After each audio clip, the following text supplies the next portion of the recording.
On va s'amuser aujourd'hui avec 3 petites bouteilles de saké très jolies. Précisément dans cette émission, je vous présente le Nigori Sake, le saké nuage que je conseillerais vivement pour les personnes gourmandes. On y va. Bienvenue à Izakaya de Sayaka, le bistrot japonais.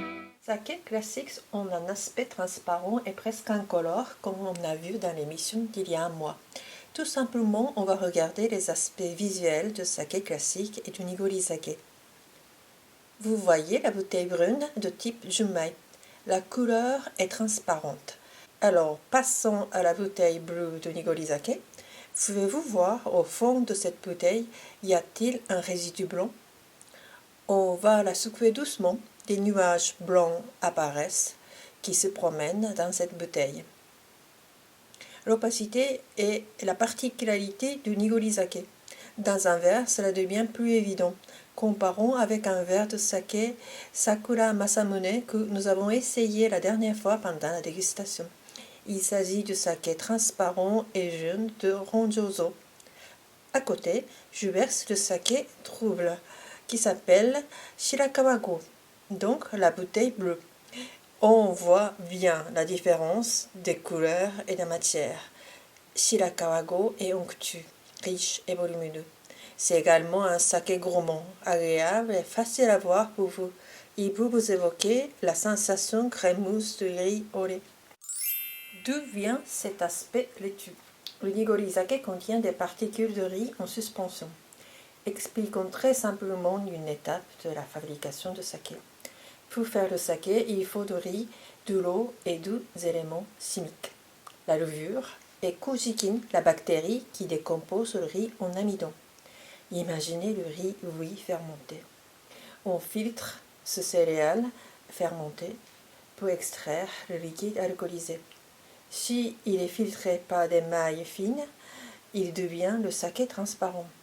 On met le riz dans des sacs et on presse le contenu afin d'obtenir le futur saké. Il y a 2 méthodes de filtrage de saké. Quand on laisse un peu de résidu dans le liquide, il devient le nigori sake, dont l'apparence est troublée.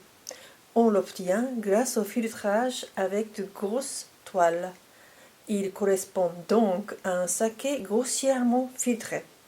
On le nomme aussi nigori. D'ailleurs, le vocabulaire de nigori sake est la composition de mots nigori, dont trouble, et du saké. Le nigori peut être considéré comme une forme ancienne de saké dans la mesure où la filtration n'a été inventée qu'au 7e siècle par les moines.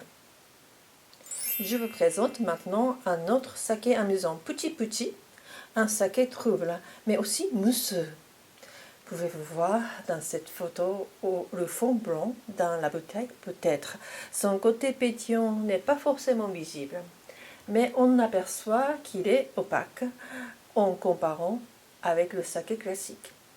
Les résidus favorisent la fermentation et la production de CO2, même après le pressurage, quand on laisse le liquide à basse température. Ainsi, il devient pétillant. Le pétillant est amené naturellement par une fermentation secondaire en bouteille. Il n'y a pas eu d'ajout de gaz. Ces bulles sont naturelles et agréables. J'aimerais aussi vous présenter un jour le saké pétillant et transparent. C'est pour moi une boisson aussi séduisante que le champagne.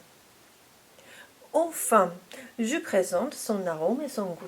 L'arôme est souvent fruité comme une noix de coco. Sa texture laiteuse et onctueuse s'étend avec la douceur naturelle du riz. Elle me fait penser à une crème ou à un yaourt. Pourtant, son goût n'est pas si sucré et son arrière-goût est assez frais pour un saké nigori. Il se marie bien avec le fromage, l'avocat, car il est onctueux. Les desserts sont aussi bons amis. La température de service doit être entre 5 et 10 degrés. Je vous recommande de le voir frais. Merci d'avoir vu mon émission. Si le saké vous intéresse, veuillez vous inscrire à ma chaîne. J'espère que cette émission vous a plu. J'espère vous voir très prochainement. À très bientôt. じゃあ、またね。